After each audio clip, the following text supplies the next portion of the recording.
Olá, sejam bem-vindos ao Arte Culturas e no vídeo de hoje falarei sobre Pompeia, a famosa cidade que foi destruída pelo vulcão Vesúvio no ano 79, mas que também foi preservada e podemos ter uma belíssima ideia de como era o estilo de vida dos romanos, ter uma proximidade maior com a arte, com a arquitetura e com os diversos artefatos que continuam sendo descobertos. Então, sendo assim, essa aula faz parte de um panorama geral, outras aulas se sucederão de forma a mostrar maiores detalhes dessa belíssima cidade e belíssimo sítio arqueológico. Então vamos lá. Estudar a cidade de Pompeia é uma das melhores oportunidades de voltar ao passado e conhecer de perto as tecnologias de construção e os interiores das casas dos ricos romanos. Por que isso? Porque, como em diversas culturas e civilizações, as casas e os palácios das pessoas mais ricas, né, são aqueles que ficaram melhor preservados justamente pelas tecnologias, pelos materiais de construção mais fortes, mais resistentes. Enquanto que as casas de pessoas mais pobres, em geral, utilizavam materiais perecíveis, como por exemplo a madeira, então não temos uma boa ideia comparado com as casas de pessoas mais ricas, mais abastadas e claro, os palácios, né? E templos. Temos um panorama de análise sobre todo o mundo romano e como era uma típica cidade romana em si. Então, Pompeia ela é um parâmetro para estudarmos diversos aspectos da cultura, da civilização romana, né, conforme disse, referente a costumes, tradições, cultura, arquitetura, arte, né, enfim, instrumentos, através de Pompeia, dos seus achados arqueológicos, iremos trilhar um caminho muito mais seguro para estudar a, a arte, a arquitetura, a cultura romana em geral, porque tanto pelo que foi achado, pelo que continua sendo encontrado, né? A cidade de Pompeia continua sendo escavada e ainda tem muitas partes a serem descobertas.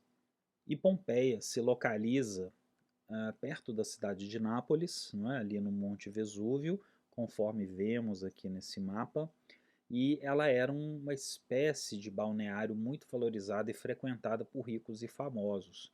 Então, a cidade de Pompeia ela é comparada a diversas cidades que temos hoje, né? Tanto pelo mundo afora quanto aqui no Brasil, cidades geralmente buscadas por turistas que têm uma condição financeira melhor, inclusive, e que têm um metro quadrado muito valorizado. Então, Pompeia gozava de uma situação como essa, muito parecida com essa, onde pessoas ricas e famosas tinham suas domos itálicas, suas residências tradicionais, para passar ali períodos, né, uma temporada, uma estação, e sendo assim, era uma cidade cosmopolita, que aconteciam várias festas, tinha uma vida noturna agitada e, claro, uma vida de divertimentos também muito animada, né?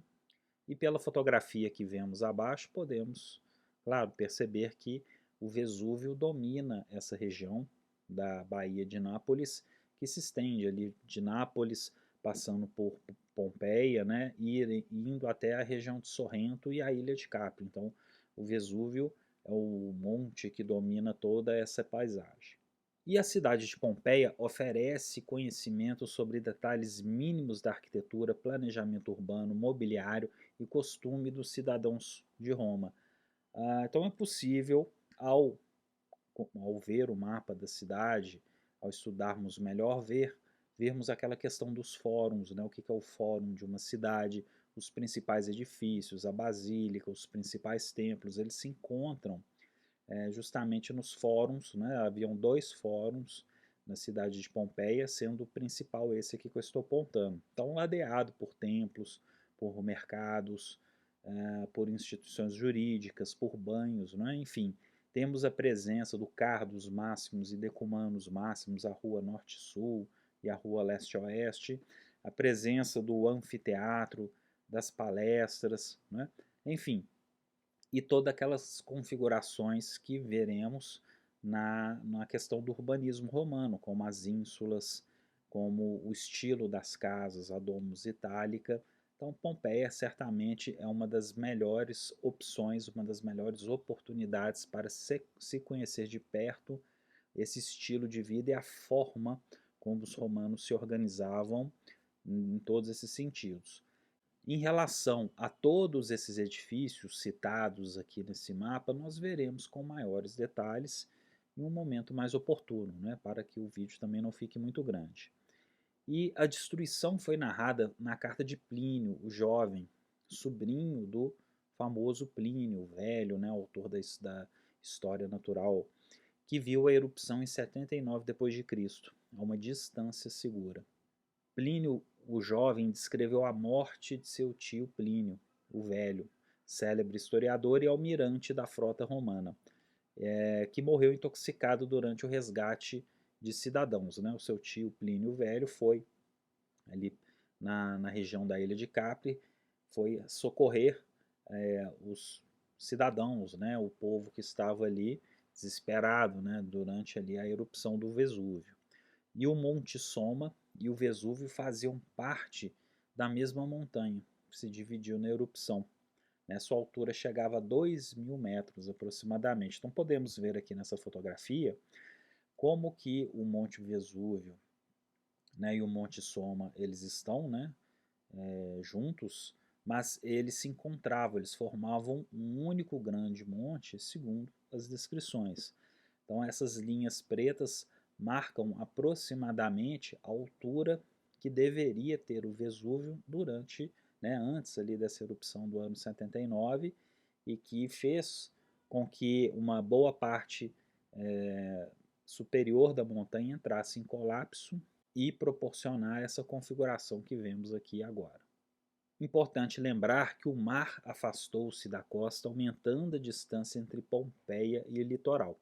Pompeia ficava bem próxima, colada no litoral, e atualmente não, ela está aí a poucos quilômetros do litoral, e isso também foi em decorrência dessa movimentação, né, de terra, de materiais aí que vieram do vulcão, fazendo com que hoje, atualmente, a cidade de Pompeia esteja bem mais afastada do litoral. Pompeia foi fundada no 7º ou 6º século a.C. pelos Oscos, é um povo nativo da região da Itália, da Península Itálica. Ela também foi cidade etrusca, grega e samita. Né? Os samitas também eram outros povos ali itálicos. Os romanos a conquistaram em 89 a.C., na época de Sula. Né? Foi ali um período quando a república já está entrando em decadência e Sula irá promover uma época de terror antes ali de Júlio César. Escavações arqueológicas mais profundas expõem camadas mais antigas que remontam à época em que a cidade foi fundada. E aqui podemos ver uma pintura de Karl Brюlov, Os Últimos Dias de Pompeia, de 1830, né? Uma belíssima pintura dentro aí desse ambiente do neoclassicismo, também um pouco dentro do romantismo, no século XIX, que nos traz uma expressão dramática desses últimos dias, aí, do último dia de Pompeia. Né? Na verdade, Pompeia ela não foi destruída de uma só vez.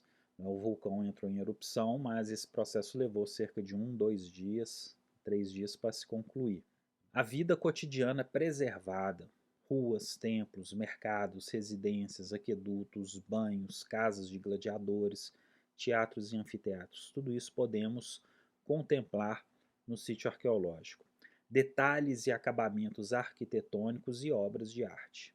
Grande parte das obras de arte originais mais valiosas foram transferidas para o Museu Nacional de Nápoles, que é um dos mais importantes museus do mundo, porque especialmente na parte da antiguidade, porque o Museu de Nápoles ele compreende vários artefatos que têm diversas culturas e civilizações, especialmente os gregos e os romanos, e uma boa parte do que foi encontrado em Pompeia está no Museu de Nápoles. Então, uma visita a esse museu é importantíssima, né? Imprescindível.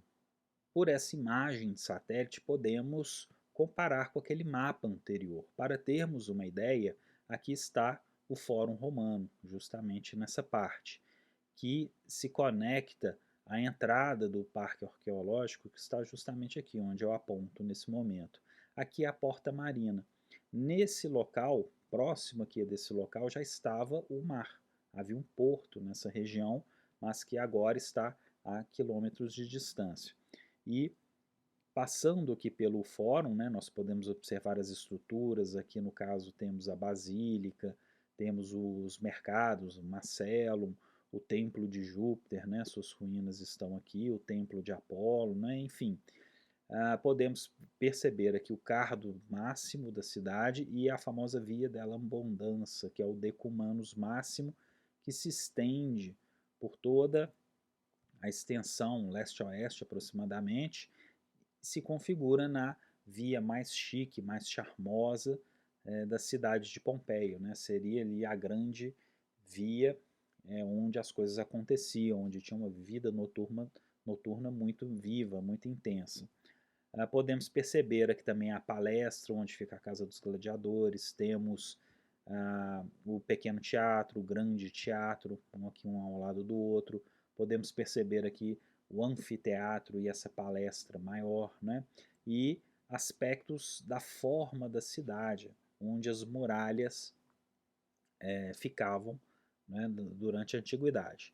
E vários desses locais, como por exemplo essa parte norte da cidade, ainda será escavada, né? Diversos projetos de escavação estão em andamento e irão acontecer em um futuro, revelando mais uma parte da cidade que ainda se encontra não escavada.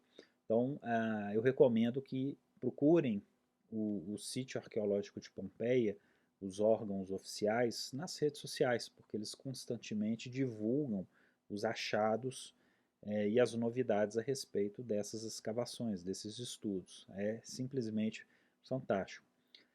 E em 79 depois de Cristo, Pompeia foi abandonada e esquecida. O vulcão destruiu tudo, né? Ele tampou toda a cidade, né? A cidade foi abandonada, foi esquecida. Agora, em 1599, né, 1500 anos depois, os primeiros vestígios foram encontrados quando um canal subterrâneo foi escavado para desviar as águas do rio Sarno, revelando paredes cobertas com pinturas e inscrições. O arquiteto Domenico Fontana, importantíssimo arquiteto, vamos conhecê-lo em outras oportunidades, foi chamado, revelou mais afrescos, mas cobriu-os de novo, pois o conteúdo sexual frequente poderia comprometer a integridade das mesmas devido aos moralismos e contextos da época. As pinturas de Pompeia, especialmente dos lupanares, as casas de prostituição, são extremamente pornográficas e muitas, claro, de teor também bastante erótico, assim como representação de deuses que têm falos enormes, né, como por exemplo o deus Príapo, que vamos ver também nessas aulas de Pompeia. Isso levou a um medo de que várias dessas obras fossem destruídas pela moralização da época, né? Então, todos esses cuidados já foram percebidos durante esse período. Em 1738, datas importantes, 38 e 48. Em 38 inicia-se as escavações em Herculano e em 48 iniciaram-se as escavações em Pompeia. E atualmente é um patrimônio mundial da Unesco. A beleza da cidade escavada está na possibilidade de estudar um instantâneo da vida romana no século I, congelado no tempo em que foi soterrada, né, no dia 24 de agosto. Essa data, 24 de agosto, é contestada, tá? Mas ainda nós vamos encontrar essa data de uma certa forma como a data oficial, mas existem outras teorias que vão fazer comparações com estações do ano, né, enfim, e com os achados arqueológicos. E vemos aqui uma fotografia do depósito de artefatos que fica situado ali no fórum, né, perto do grande templo de Júpiter, né, que é o local de trabalho e catalogação arqueológica. Encontra-se nesse local os moldes de gesso de corpos humanos, como vemos aqui esse molde de gesso, né, de um corpo humano, que remete aos trabalhos do arqueólogo Giuseppe Fiorelli, vamos conhecer mais adiante. É um local também interessante porque ali trabalham arqueólogos, até é possível vê-los trabalhando ali em determinados momentos, e eu também fotografei algumas dessas cenas. E Giuseppe Fiorelli, né, ele assume o comando das escavações em 1863, um importante arqueólogo que será o ícone praticamente da arqueologia aqui em Pompeia. O que, o que o torna tão importante, não é? Além das suas metodologias de escavação, né? Justamente esses corpos que vemos aqui, os corpos em gesso. Né? Como que ele chegou nesses corpos em gesso? Ele encontra espaços vazios nas camadas de cinzas que continham restos humanos. Né? Ele foi escavando e foi percebendo que haviam buracos, partes ocas na terra ali onde ele estava escavando, né? Junto com os entulhos, junto com os pedaços das casas, né? Enfim, das cinzas vulcânicas. E ele percebeu que esses buracos ocos, né, foram formados, né, deixados pelos corpos em decomposição, e por isso ele desenvolveu essa técnica, né, que ele injetava gesso nesses buracos para refazer as formas das vítimas. Né? Então ele entendeu que aqueles buracos eram os espaços onde as pessoas estavam, né? Elas foram soterradas, algumas carbonizadas, né? Muitas foram morrendo, né, asfixiadas, e o depósito de cinzas e entulhos fez com que, né, aquilo se amalgamasse, mas o corpo foi apodrecendo e ficou um oco naquele lugar. Então, ao injetar o gesso, ele conseguia ter os moldes muito próximos, muito bem feitos de como eram esses corpos humanos e as expressões também. Né? Então, nós podemos ver pessoas com expressões de medo, pessoas abraçando outras, né? Pessoas se encolhendo, né? Enfim.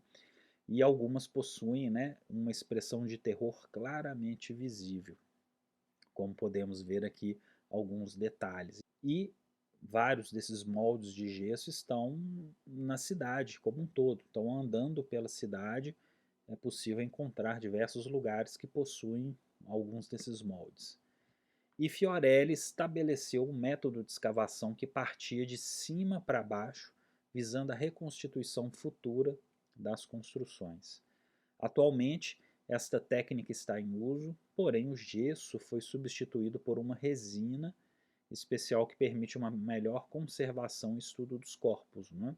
Porque essa resina, né, ela por ser mais durável, ela não destrói os ossos, permite análises mais aprofundadas. Né? Então, claro, junto nesses buracos, nessas partes ocas, estão restos humanos, cabelo, ossos, né? Eventuais pedaços de tecido, né? Enfim. Então, esse material, essa resina, uma tecnologia mais contemporânea, é mais adequada. No caso, esses moldes e corpos de vítimas que vemos aqui nessas fotografias estão, ou estavam, não posso dizer, em exposição, né? Mas quando eu tirei a foto, elas estavam em exposição em uma pirâmide de madeira construída especialmente para abrigar esses corpos no centro do anfiteatro de Pompeia. Por esse mapa, podemos ter uma ideia do traçado da cidade. Então é importante vermos que em vermelho temos o Cardos Máximos e Decumanus Máximo. As áreas em amarelo são os dois fóruns, né? Haviam dois fóruns, o fórum triangular, que é mais antigo, e o fórum retangular, que é o fórum principal da cidade. Né? Então ela segue a tradição da planta romana, da cidade planejada, né? Com seu cardos e decumanos bem definidos, convergindo no seu belo e monumental fórum. O fórum fica já perto da Porta Marina, né, na parte, no lado esquerdo da cidade, na parte oeste. Tinha um sistema complexo de águas, anfiteatro, teatros, ginásio, termas e muralhas com 7 portas ao longo do seu perímetro. E dentre as estruturas e edifícios de Pompeia, um dos mais interessantes são os termopólions, que serviam bebidas quentes, bebidas frias para as pessoas que passavam pelas ruas, não eram locais para se ficar muito tempo, eles se assemelham muito mais a fast foods que temos hoje. Esses fast foods que escolhemos o que vamos comer, montamos o nosso prato, o nosso sanduíche e depois partimos, né? Não é exatamente um bar onde se fica e passa ali uma noite, né, aproximadamente. Em Pompeia tem vários, né, andando pela cidade, é possível encontrar várias ruínas e fragmentos desses balcões em L, como vemos aqui. E, claro, um dos mais famosos, mais visitados é o Vetútius Plácidus, né, o Thermopylae de Vetútius Plácidus, que fica na famosa Via della Abundanza, né, o Decumanus Máximos da cidade. E ele está muito bem preservado, né, o nível de conservação está muito bom, bem preservado, bem restaurado, e é possível entrar também nas dependências da casa, né, um tipo de domus itálica, onde provavelmente o dono do estabelecimento morava nos fundos. Então, claro, não é um exagero dizer que esses termopólions são os nossos fast foods dos dias de hoje, né? E veremos mais para frente, com mais detalhes, o que são os larários, o que são altares domésticos que ficavam dentro das casas, dentro das domus itálicas, e especialmente esse aqui, do Thermopylae de Vetútius Plácidos, feito com pintura e estuques, que representa o deus Dionísio, o deus do vinho, e o deus Mercúrio, o deus mensageiro, o deus também do comércio, ladeado com Lares, deuses Lares, que eram tão populares na Roma Antiga, né? Veremos mais adiante com maiores detalhes. E dos mais famosos edifícios de Pompeia é certamente o anfiteatro, como vemos aqui algumas fotos, né? Ele possui uma escadaria de acesso às arquibancadas peculiar, não havendo outra arena romana com estrutura semelhante, né? Esse anfiteatro ele foi na realidade escavado, né? Então ele tem uma estrutura bem interessante. E em 62 houve um tremor de terra, né, devido ali aos abalos sísmicos da região, e fez danos consideráveis não só à cidade, mas também aqui no anfiteatro de Pompeia. Como podemos ver, né, e veremos mais adiante algumas fotos que eu tirei no interior do anfiteatro, de arcos de alvenaria que reforçam os corredores internos abaixo das arquibancadas quando foram construídos após esse evento, né, esse terremoto de 62, para consolidação dos arcos e abóbadas originais de concreto pozzolana. Então, um dos pontos altos da viagem a Pompeia é certamente conhecer este anfiteatro, né, belíssimo, e também entender como que essas restaurações já foram sendo feitas na época, né, entender que os romanos já possuíam habilidades avançadíssimas de reconstrução e reformas decorrentes desses abalos sísmicos que são tão característicos da Itália. Outros prédios e estruturas fundamentais são os banhos, as termas públicas. E em Pompeia temos duas principais, duas maiores, né? No caso aqui vemos os banhos do Fórum e especialmente a abside do Caldarium. Caldarium é a área destinada aos banhos quentes. E podemos perceber aqui como que os romanos eles tinham cuidado com os acabamentos, com os afrescos, com os estuques que revestiam as paredes. E, claro, posteriormente irei mostrar com mais detalhes elementos muito mais belos e evidentes, né, através de outras fotografias que podem mostrar com detalhes, com exatidão, como esses banhos eram feitos e ornamentados. Em Pompeia fica fácil, fica evidente ver a importância da arte do afresco para não só para as artes plásticas, mas também para a arquitetura e cultura geral, como podemos perceber aqui no afresco dessa cena de Teseu e Ariadne, uma passagem da mitologia grega, naquele evento do Minotauro, do labirinto de Dédalo, que se situa na casa do poeta trágico, especialmente ali no triclínio decorado, né? no quarto estilo. Esses afrescos eles nos dão informações valiosas para a historiografia da arte e do mundo antigo. Sobre esses estilos de pintura, temos basicamente quatro vinculados à arquitetura, que são o primeiro estilo, o segundo estilo, o terceiro e o quarto estilos. Nós vamos ver isso mais adiante porque são muitos detalhes. E dentre esses afrescos, além das cenas mitológicas, conforme eu havia dito, existem muitos outros de teor erótico, pornográfico, né?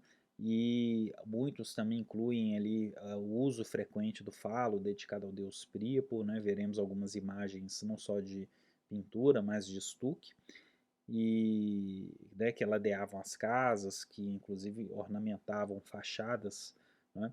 Enquanto uma outra parte, claro, cenas dramáticas e mitológicas. Muitos desses afrescos foram retirados das paredes e transportados para outros museus, especialmente o Museu de Nápoles, conforme eu havia dito. Outro ponto muito bonito da cidade de Pompeia é ver os profissionais da restauração trabalhando, os profissionais ligados à arqueologia, professores, estudantes, estagiários, enfim, os profissionais que se dedicam à conservação e restauração dos sítios arqueológicos de obras de arte, de arquitetura, né? E podemos também perceber algumas ameaças à conservação, como, por exemplo, a deterioração causada pela exposição aos elementos naturais, ao sol, à chuva. Né?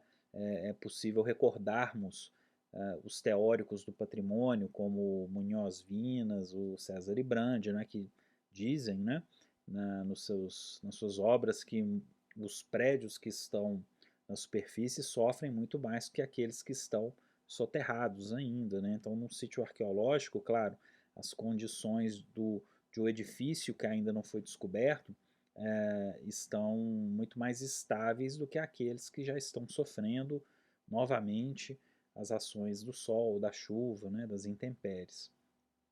Temos também os milhões de visitantes a cada ano. Então, muitas pessoas transitando também causam problemas, inclusive o vandalismo.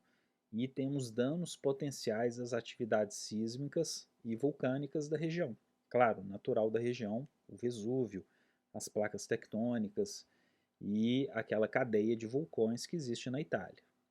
E para finalizar, deixo essa belíssima cena de uma rua de Pompeia com um Vesúvio ao fundo e alguns detalhes interessantes, como por exemplo as paredes das domos itálicas com concreto, pozzolana, esses fragmentos de colunas, de restos, de vestígios arqueológicos, de materiais de casas, né? Enfim, obras de arte, o passadiço tão característico das ruas de Pompeia, que permitiam que as pessoas atravessassem as ruas sem molhar os pés, tanto com águas de esgoto ou águas da chuva.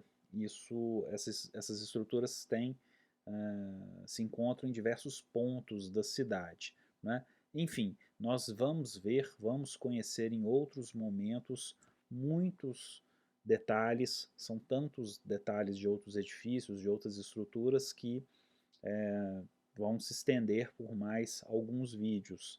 Então eu fico por aqui, eu espero que tenham gostado e conto com vocês para conhecer os demais vídeos que se seguirão sobre a belíssima Pompeia. Então até mais